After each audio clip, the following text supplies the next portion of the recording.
Oh, that fucked me up. That was good.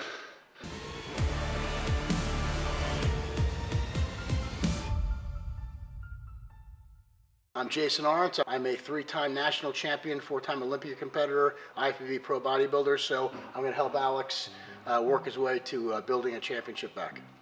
Okay, so key areas of the back for Alex that we want to bring up.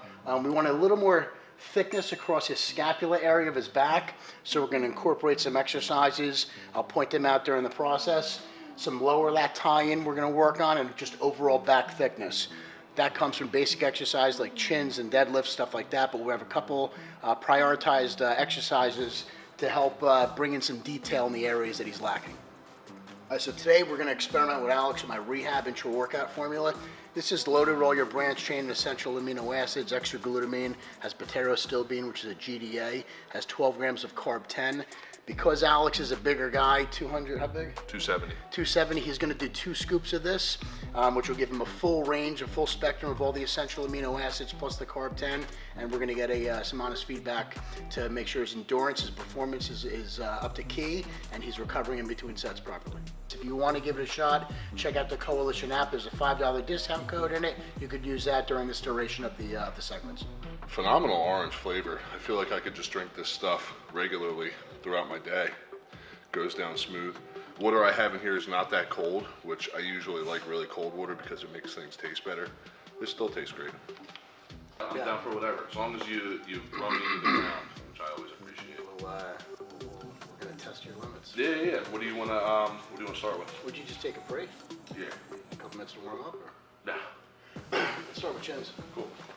We're doing basic chins, but we do them in not such a basic way as they're utilized in CrossFit or just basic training, stuff like that.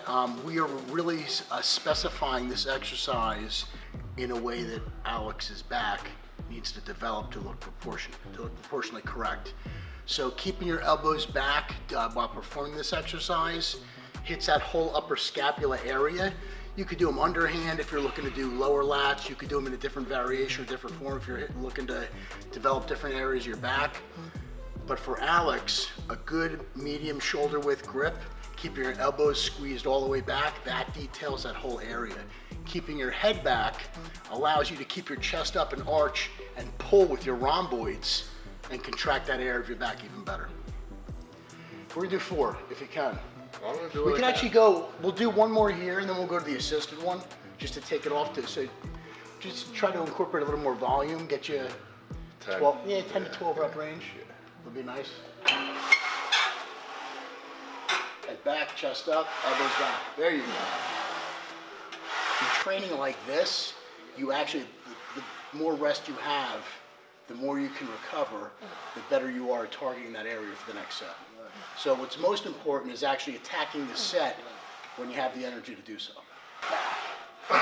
Chest up, keep going. Good. 1 more. Step back. I'm gonna add some extra weight. Try to get a few more. Go ahead. Add 30%. Good. Good. Try to get 2. Fight for it. Pull. Keep that form. And squeeze. There you go. Step back. Form is crucial. You don't want to get sloppy. Again, we're targeting an area, so the more involved those muscles stay during the exercise, the better you are at breaking it down and allowing it to recover. I feel it exactly where he described that we'd be working on. Like, that's all I feel. Right in the upper back, nowhere else. Yeah. That's how you help target an area. We're gonna go to dumbbell pullovers next. So we're gonna keep his hips down, which elongates his torso. And by doing that, it actually stretches out his lats a little bit better. You wanna try to utilize every angle you possibly can during this process of training. You don't wanna let anything go to waste. When doing that, he's gonna stretch back with his torso, which really expands his rib cage, which will stretch out these lats. He's gonna be holding the dumbbells this way, head back, hips down. The dumbbell's gonna come back as far as he can, and from his humerus, he's pulling from this part of his arm, he's pulling with his lats from there. That's gonna accentuate that width and build flare in that area. You're gonna feel it that little bit on the top, the little peak contraction part, which Dude, so you remember those 2 sets, you'll notice the difference in this one. Cool. Hips down and pull. Good.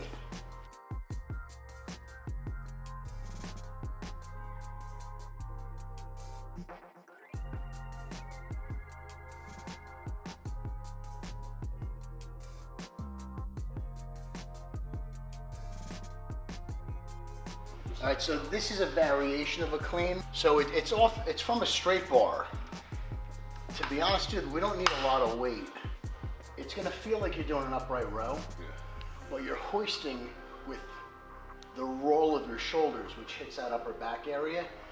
That will raise the bar to here, and then you're just pulling from your elbows to your chest. Yeah, so bring it out a little bit, almost like a pendulum, and then pull it in, yes. Good. Out. Good. Squeeze right up in here. No shoulders, all back. Give a little thrust with your chest pulling back. There you go. That's it. Feel that? Oh yeah. Go. Pull. It's not like 2 motions where I go out and then in, right? If you're doing it as it's 2 motions, but no, it'll start flowing where it's just like this. So it's kind of like just one hold. Yep. There you go. Again. Good. Holy fuck. Yeah.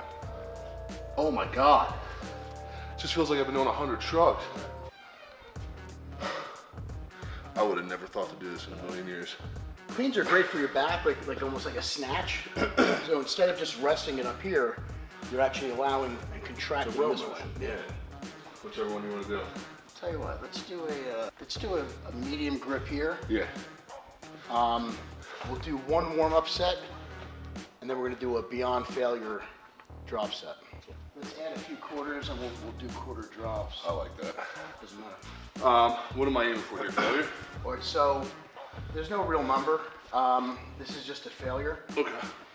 So what you're gonna do is no momentum, no swinging, don't utilize any secondary muscle groups to move the weight.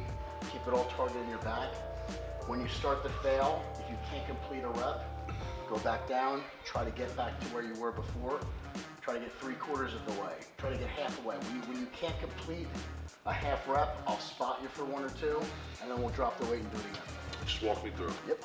So this is a variation of a bent row, except you're leaning on a platform, which takes the pressure off your spine, your lower back, your erectors, and allows you to really isolate your back without using any type of momentum or the lower end resistance. So it's a good isolation area for your upper back.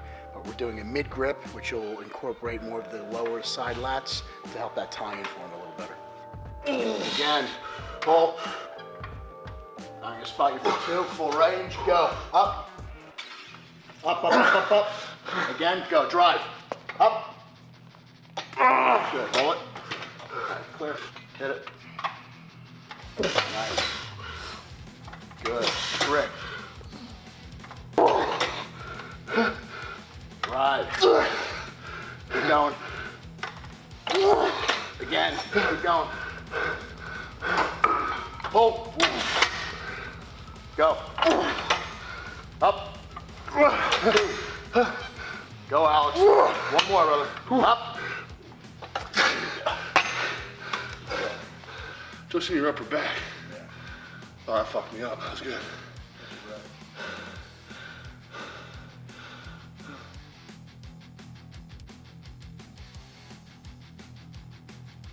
They're similar to the width you had when you were doing the clean. Yeah. So from here, your knees are going to be slightly bent, okay? Your chest is going to be up. Now, you're really only bending at the waist. You're not releasing your chest. You're not squatting down. You're going to lean forward, right below your knee. Now, when you start pulling up, when you get right about there, you're going to contract and pull from your upper back. Oh. So your whole upper back is pulling the remainder. Don't squat, just lean forward. Lean, lean, lean forward. That's it, and pull. There you go. Oh my God, yeah, let's put some weight on there. This is a, excuse me, this is a deadlift, but again, we're performing it a slight variation to help a bodybuilder as opposed to your traditional powerlifting style of a deadlift, which is just done to move the weight. It's a strength building exercise, but we're incorporating certain muscle groups and perform the exercise with a little twist of a variation to help emphasize the use of his upper back instead of incorporating his hips, his erectors, or legs, which sometimes come into play from your traditional deadlift. That's much better. 2, let's see the row contraction. 1 more. Stretch, pull. Nice. So we're going to use this as a finishing exercise. This is a hammer strength, similar to a behind the neck row. So we're going to have him angle his torso, his hips back. His torso is going to stay forward. It's going to create an angle this way, so when he pulls down from his elbows, he can target that whole upper back area. That helps bring that detail and helps bring those muscles out that you would hit in a rear double bicep pose. So lean forward and pull down. We're going to keep his rep range because it's the end of his workout. This is more for volumizing to get blood in there to help him really recover and heal from the damage that we did, the first few exercises. He did some heavy work. But this is more of a good, like I said, a good finishing exercise and something you want to incorporate in small little areas of detail that make a huge difference when you're on stage. 2, come on, slow, 1 more, lean forward and pull. That's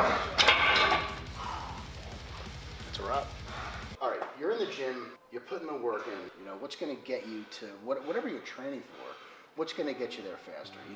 You have to maximize, not just every workout, you gotta maximize every set, every rep of every set, of every workout, all week, every week, all year, off season, pre-contest, to really get to where you wanna be. You can't fuck around. You know what I mean? And guys spend years building physiques, and they got to rebuild them because they're too big here. But if you're looking to construct something, you're looking to build a foundation of something, you use those exercises, but you tweak them in a way to suit your body type. So just a standard bench press wasn't enough. So you create a little bit of a different angle to incorporate if you want to bring your upper chest up a little bit, or lifting your elbows to stretch that pec out a little more. I know that's frowned upon from these guys that are training heavy, these power lifters, they keep their elbows in to avoid injuries. But from a bodybuilding perspective, when you don't have to put 400, 500 pounds on the bar, there's a much more civilized approach to doing it to obtain that look. It's all about damaging tissue in the right areas to incorporate the growth that you're looking for. I wish I could turn back the clock. It's just for years, even not even the powerlifting, it's just been junk volume on, just like throwing this exercise in like I didn't do enough. Right. Instead, if I just gave this an honest 3 sets, I can eliminate 5 exercises. Well, he was saying you have all this endurance, but to be honest with you, you don't need to do I'm always doing 80 sets, Yeah. 1 more thing, dude, and we're done. Like this, I mean, but you know how you're it gonna is. feel this. I know. You know how it is, though. You just love being here. Yeah, I get it. But this is where you break down, and then you recover and you grow. Yeah. So, how'd you feel from the rehab with performance, endurance, pump, blood flow, recovery? Honestly, it was great. We did a lot of back exercises I'm not used to and ones that I've never done before, so it was a real challenge. But honestly, the intra and the carbs really pushed me through the entire workout. I felt very full, very great pump the entire time. The flavor was phenomenal. I went through 2 scoops very quickly because it tasted so good. And honestly, I don't know, what did we do, about 15 to 20 working sets? We did about 20 sets, but any bloating, any discomfort? No, I mean, honestly, you can usually tell when I'm bloated, and I can too, and I feel great. I'm gonna hit some biceps now because I still feel pretty good. Gonna ride that out. And honestly, 2 scoops for me was great, but like we said earlier, 270, 275, it makes a lot of sense. But I would highly recommend this product. Yeah. But yeah, like I said, no bloating, no hydrochloric acid release, so you get to utilize the essential aminos for recovery instead of breaking them down with the digesting of the carbohydrates. So it's a unique formula. This is something I would use, something any athlete could use during performance for better recovery and for better functioning. And honestly, how many carbs did you say was in a scoop? It's only 12. So very macro friendly. If you're, using carbs as macros, you can save those carbohydrates for post-workout food. I add my intra-carbs into my macros every day. So, 12, 24 for me is usually about 40 in most other intra-carbs. And honestly, I feel the same effects, even better. So. Thanks for watching, and again, like the video and subscribe to it, and check us out. You can follow us for any type of information on or what it's like to actually compete or get some good positive feedback of the reality of the sport.